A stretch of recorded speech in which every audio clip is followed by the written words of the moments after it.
Harus diakui, kami awalnya cukup dibuat kagum dengan kegigihan brand lokal ini dalam bermain di sektor kendaraan elektrifikasi.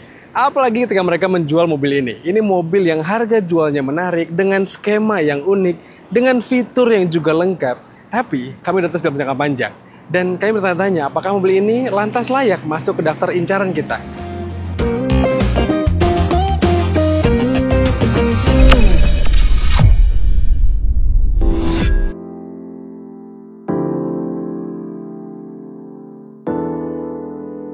Kalau orang nanya, saya lagi ngetes atau lagi bawa mobil apa, terus harus menjawab Polytron G3 Plus.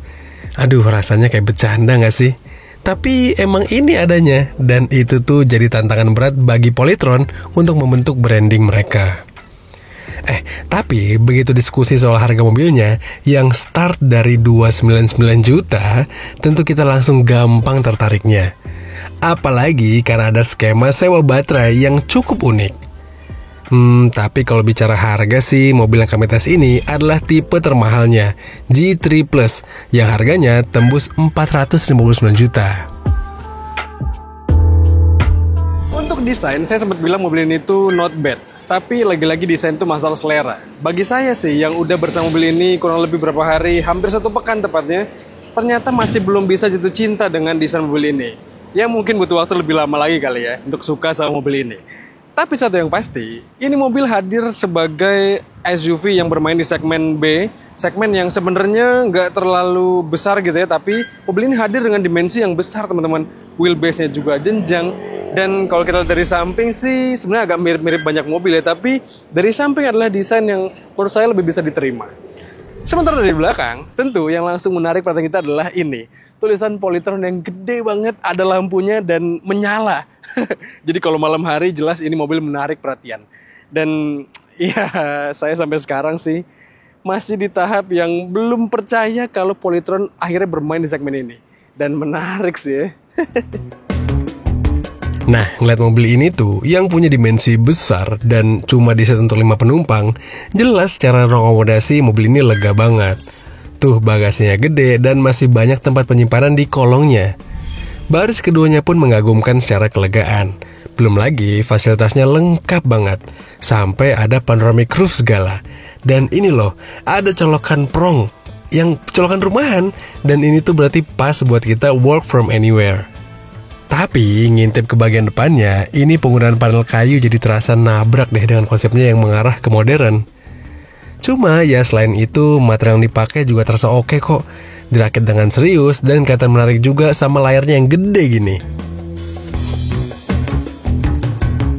Oh ya, cuma sayang teman-teman, ini setelah kita tes dalam jangka panjang, ada beberapa hal yang menurut kami itu perlu diperhatikan. Bagi saya sih setidaknya yang pengguna iPhone gitu ya, dan mungkin teman-teman yang pakai smartphone Android juga akan merasakan kekesalan yang sama, yaitu mobil ini nggak punya aplikasi dedicated untuk Apple CarPlay dan auto-autonya.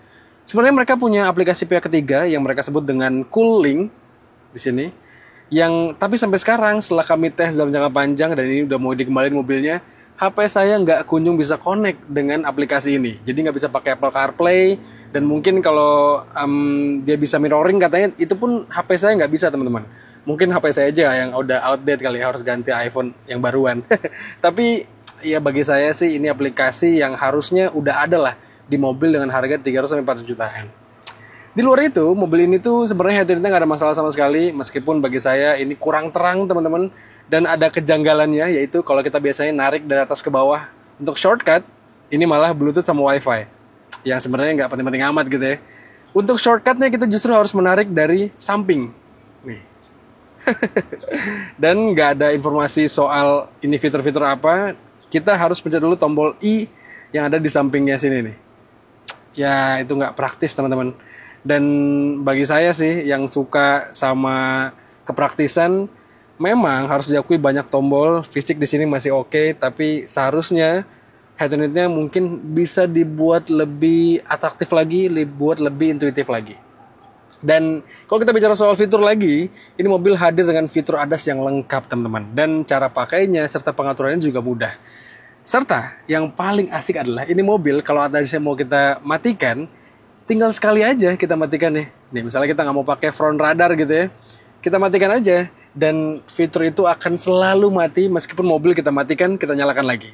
Dan itu adalah bagi saya sih yang gak selalu suka pakai ADAS ketika dipakai di perkotaan di harian, itu membantu sekali. ADAS tuh kayak udah jadi keharusan di mobil modern gak sih? Ya, padahal sehari-hari saya sering banget mematikan fitur ini, apalagi kalau lagi lewat jalan yang chaos. Total ada 21 fitur turunan yang sebenarnya mirip-mirip kayak mobil listrik lain. Cuma yang ini ketambahan fitur auto parking aja, jadi kayak BMW atau mobil premium lainnya deh. Tapi sejujurnya fitur auto parking ini agak kurang ideal untuk dipakai di parkiran Jakarta yang umumnya padat. Fitur lain di mobil ini ada wireless charging, ada IOV, yang sayangnya ketika kami tes ternyata nggak ada penyuluh HP-nya. Jadi nggak bisa jajal gimana cara pakainya. Terus ada 6 buah airbag, ada pengaturan jok elektrik, ada cooler box juga di laci tengah sini. Tapi nggak bisa jadi freezer kayak Ion V ya. Dan yang asik, mobil ini tuh ada V2L juga. Jadi daya baterainya bisa kita keluarin kayak genset. Cakep deh. Ya, harus diakui, fitur yang banyak itu memang jadi nilai tambah buat Polytron G3 Plus ini. Tapi sejatinya kita beli mobil ya, at least saya sih setidaknya, beli mobil tuh nggak cuma nyari fitur yang banyak, melainkan dari impresi berkendara yang asik, yang pas buat saya. Dan setelah kami dalam jangka panjang, mobil ini rasanya cukup menarik. Dan mobil ini itu punya ciri khas dan karakter yang jelas teman-teman, dimana ini mobil yang pas rasanya buat kita-kita yang lagi nyari mobil untuk akomodasinya, untuk kepraktisannya, serta easy to use atau mudah dikendarai. Karena mobil ini tuh terasa ringan dan ya sat-sat aja gitu. Iya, buat yang suka mobil praktis atau easy to use sih, G3 Plus ini cocok. Setirnya ringan pakai banget. Jadi untuk manuver di parkiran enak tuh. Tapi sayang, ini setirnya nggak adaptif. Jadi pas kita pacu mobilnya agak kencengan, karakter setir yang enteng gini sih jujur kurang pas. Terus untuk suspensinya, G3 Plus ini diset cukup empuk. Efeknya saat bermanuver sih body rollnya cukup kerasa. Ya memang mobil ini diplot buat dipakai santai di perkotaan aja kali ya. Dengan ringannya setir, visibilitas yang baik, sampai kamera 360 juga menguatkan kesan tersebut. Ya menurut kami positioning dari G3 ini udah pas lagi teman-teman. Polytron dengan piawai bisa menarik pasar yang lebih luas, pasar masyarakat yang pengen membeli mobil listrik hanya untuk sekadar alat transportasi yang efisien serta mudah untuk dikendarai. Dan bicara soal mudah dikendarai, ini mobil hadir dengan spesifikasi motor listrik yang terasa cukup. Baterainya pun punya jarak tempuh yang jauh serta bisa dicas dengan cepat. Jadi ya terasa oke lah buat harian. Terus kalau kita bicara soal performanya, ini mobil tuh terasa nggak menakutkan teman-teman.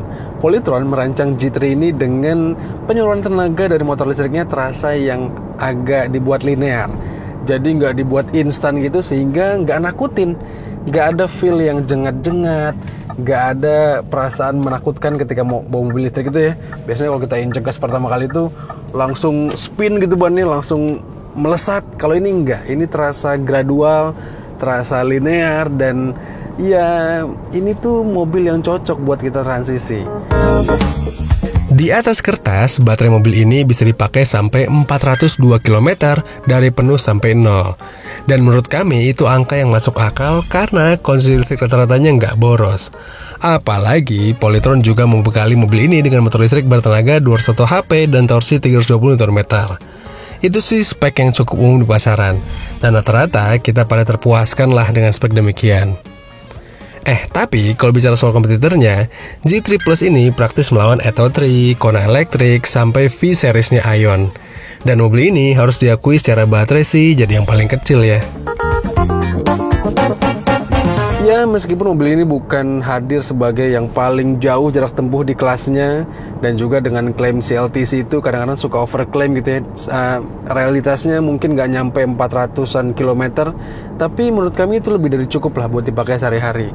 Apalagi mobil ini juga mendukung pengecasan cepat, dimana AC chargingnya bisa sampai maksimal 11 kW di tipe tertinggi ya, dan DC chargingnya bisa sampai 100 kW. Itu tuh termasuk yang oke menurut kami untuk mobil listrik dengan harga 300-400 jutaan. Well, mobil ini memang hadir dengan banyak kelebihan. Harga jual menarik, fiturnya lengkap, serta akomodatif juga. Belum lagi, menurut kami nih, sorotannya juga harus dikasih kepada rasa berkendara yang easy to use atau mudah dikendarai. Gak ada feel yang menjengat, dan setir yang ringan juga bagi sebagian orang sih akan memudahkan. Cuma, satu PR besar Polytron adalah meyakinkan kita untuk berani membeli mobil ini. Selain itu, mereka harus putar otak, susun strategi branding yang tepat, agar nama Polytron bisa diterima sebagai produsen kendaraan listrik.